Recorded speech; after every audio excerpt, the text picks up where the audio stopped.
नमस्कार दोस्तों, स्वागत है आपका आपके अपने YouTube चैनल दीपक रचित कथा में।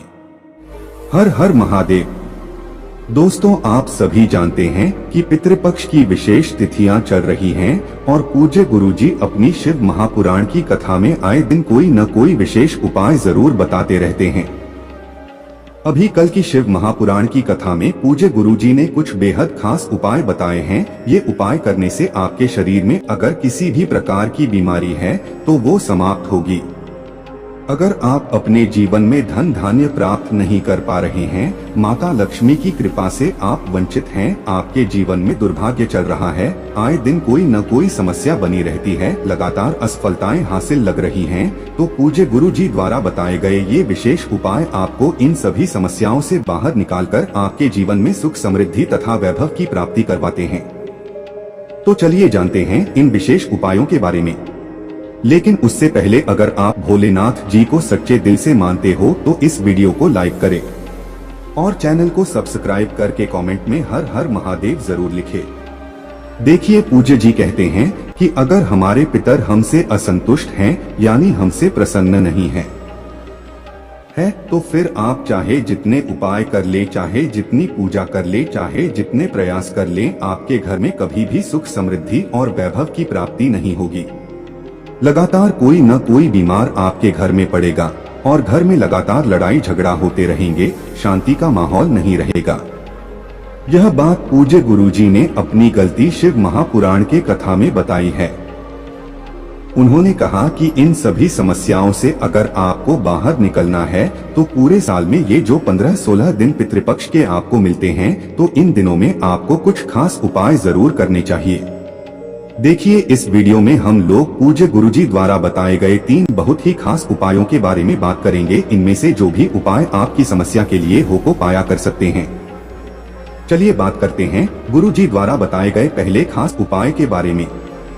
ये उपाय उन लोगों को करना है जिन्हें अपने जीवन में धन धान्य की प्राप्ति करनी है, बहुत सारे प्रयास करते हैं, बहुत मेहनत करते हैं, अपने व्यापार को अच्छे से चलाने के लिए बहुत मेहनत करते हैं कि उनकी नौकरी कहीं लग जाए या उन्हें अपनी नौकरी में तरक्की मिल जाए, लेकिन उन्हें किसी भी प्रकार से धन प्राप्त नहीं हो पा रहा है। तो पूज्य गुरुजी ने कहा कि धन की समस्या को दूर करने के लिए आपको ये उपाय करना चाहिए। इस उपाय के लिए आपको एक बेलपत्र ले लेनी है। देखिए, सिर्फ एक बेलपत्र आपको लेनी है। अगर आपके पास बेलपत्र नहीं है तो आप शिवलिंग के ऊपर चढ़े हुए बेलपत्र को उठाकर जल से शुद्ध करके फिर उसका इस्तेमाल भी कर सकते हैं।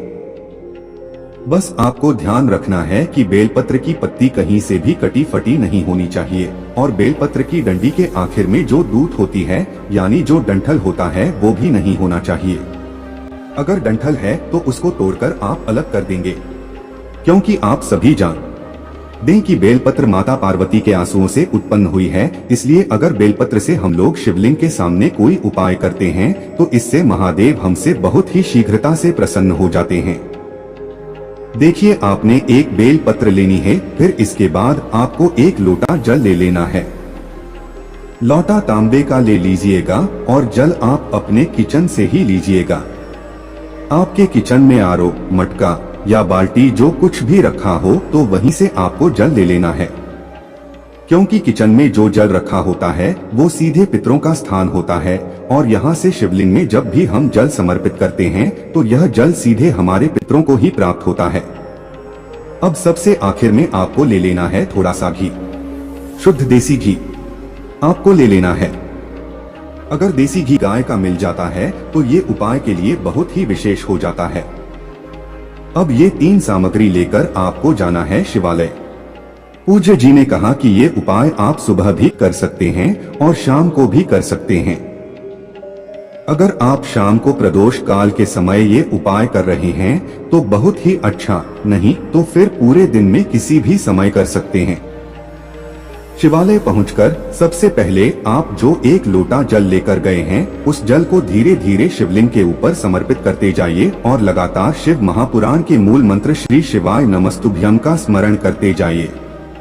गुरुजी ने कहा कि जल आपको इतने धीरे समर्पित करना है कि जल समर्पित करते करते आप कम से कम 11 बार श्री शिवाय नमस्तुभ्यम या ओम नमः शिवाय मंत्र का स्मरण जरूर कर लिया करें। फिर इसके बाद आप जो एक बेल पत्र लेकर गए हैं उस बेल पत्र को अपने हाथ में रखिए और अपने दाहिने हाथ की अनामिका उंगली में थोड़ा सा घी लगाइए और इस घी को आप बेलपत्र की तीनों पत्तियों में लगा देंगे। लेकिन ध्यान रखेंगे कि बेलपत्र की तीनों पत्तियों में चिकनी साइड ही आपको ये घी लगाना है और यह लगाते समय आपको ओम नमः शिवाय का स्मरण करना है। लेकिन आपको बहुत ही विशेष प्रकार से ओम नमः शिवाय का स्मरण करना है। देखिए, जब आप सबसे ऊपर वाली पत्ती में ही थोड़ा सा घी लगाएंगे तब आपको ओम बोलना है। फिर आप नीचे की दूसरी पत्ती में लगाएंगे तो आपको नमः बोलना है। में घी लगाएंगे तो आपको शिवाय बोलना है। यानी तीनों पत्तियों में आप जब यह थोड़ा थोड़ा घी लगाएंगे तो आपको ओम नमः शिवाय बोलना है।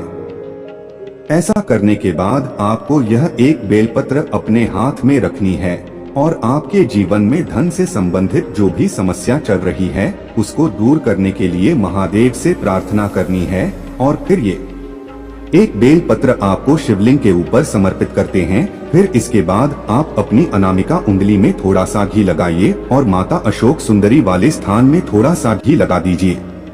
इसी अनामिका उंगली से माता अशोक सुंदरी वाले स्थान में घी लगा दीजिए और फिर महादेव से प्रार्थना करने के बाद आप ये ऐसे ही अपनी उंगली को इसी प्रकार से रखते हुए आप अपने घर पहुंच जाइए। आपके अनामिका उंगली में जो घी लगा है उसको लगा रहने दीजिए और ऐसे ही आप अपने घर पहुंच जाइए। घर पहुंचने के बाद आपका जो मुख्य द्वार होता है यानी जो मेन गेट होता है उसके ऊपर की जो दीवार होती है उस दीवार में आपको इसी उंगली से एक बिंदी रख देनी है। अगर आप इस गुरुवार के दिन यह विशेष उपाय करते हैं तो पितृपक्ष में महादेव आपसे अति शीघ्र प्रसन्न होते हैं और आपके जीवन से धन धान्य की समस्या हमेशा के लिए समाप्त हो जाती है। अब इसके बाद बात करते हैं पूज्य गुरुजी द्वारा बताए गए दूसरे विशेष उपाय के बारे में। देखें, ये उपाय भी बहुत ही विशेष है और ये उपाय उन लोगों को करना है जिनके जीवन में लगातार असफलता बनी हुई है। उन्हें कोई भी कार्य करने में मन नहीं लगता है, न ही वे मेहनत करना चाहते हैं, न ही कुछ भी करना चाहते हैं। उनके जीवन में आलस लगातार बना हुआ है। अगर कुछ लोग ऐसे हैं जो मेहनत करते हैं लेकिन उन्हें मेहनत के हिसाब से फल की प्राप्ति नहीं हो पा रही है तो पूज्य गुरुजी ने कहा कि ऐसे लोगों को यह विशेष उपाय करना चाहिए। इस उपाय के लिए आपको 7 चने की दाल ले लेनी है। 7 चने की दाल आप जो भी लेंगे को खंडित नहीं होनी चाहिए, टूटी फूटी नहीं होनी चाहिए। फिर इसी के साथ आपको एक बेल पत्र ले लेना है। लेकिन बेलपत्र लेते समय ध्यान रखेंगे कि यह कहीं से भी कटी फटी नहीं होनी चाहिए। फिर सबसे आखिर में आपको एक लोटा जल तांबे के पात्र में ले लेना है और अपने किचन से ही लेना है। अब ये तीनों सामग्री लेकर आपको शिवालय पहुंचाना है। ये उपाय भी आप सुबह करना चाहे तो सुबह कर सकते हैं और शाम को करना चाहें तो शाम को कर लें। देखिए, शिवालय पहुंचने के बाद आप जो एक लोटा जल लेकर गए हैं उस जल को धीरे धीरे शिवलिंग के ऊपर समर्पित करते जाइए और लगातार शिव महापुराण के मूल मंत्र श्री शिवाय नमस्तुभ्यम का स्मरण करते जाइए। इसके बाद आप जो 7 चने की दाल लेकर आए हैं उन चने की दाल को शिवलिंग के ऊपर एक साथ समर्पित करना है। चाहे तो एक साथ समर्पित कर लें और एक एक करके समर्पित करना चाहे तो एक एक करके समर्पित कर लें। और समर्पित करते हुए आप लगातार श्री शिवाय नमस्तुभ्यम या ओम नमः शिवाय मंत्र का स्मरण जरूर कर लेंगे। इसके बाद जो बेलपत्र आप लेकर गए हैं उस बेलपत्र को अपने हाथ में रखिए और आपके जिस भी काम में आपको सफलता मिल रही है तो उसको दूर करने के लिए महादेव से प्रार्थना कर लीजिए। फिर यह एक बेलपत्र आप इन्हें 7 चने की दाल के ऊपर समर्पित कर दीजिए यानी शिवलिंग के ऊपर समर्पित कर दीजिए। इस पितृपक्ष में पड़ने वाले गुरुवार के दिन ये उपाय करते हैं तो आपकी असफलता सफलता में जरूर बदलेगी। अब इसके बाद बात करते हैं पूज्य गुरु जी द्वारा बताए गए तीसरे खास उपाय के बारे में जो आपको अपने रोग मुक्ति के लिए करना है। देखिए, इस उपाय के लिए आपको 1 लोटा जल ले लेना है और साथ ही साथ आधा चम्मच शहद ले लेना है। ये दोनों सामग्री लेकर आपको पहुंच जाना है शिवालय। पूज्य गुरुजी ने कहा कि ये उपाय भी अगर आप सुबह करना चाहे तो सुबह कर लीजिए और शाम को करना चाहे तो शाम को कर लीजिए। शिवालय पहुंचने के बाद सबसे पहले आप जो शहद लेकर आए हैं और शहद को शिवलिंग में अच्छी तरह से लगा दीजिए। देखिए शिवलिंग में जिस प्रकार से लेपन किया जाता है उसी प्रकार से आप शहद का लेपन कर दीजिए।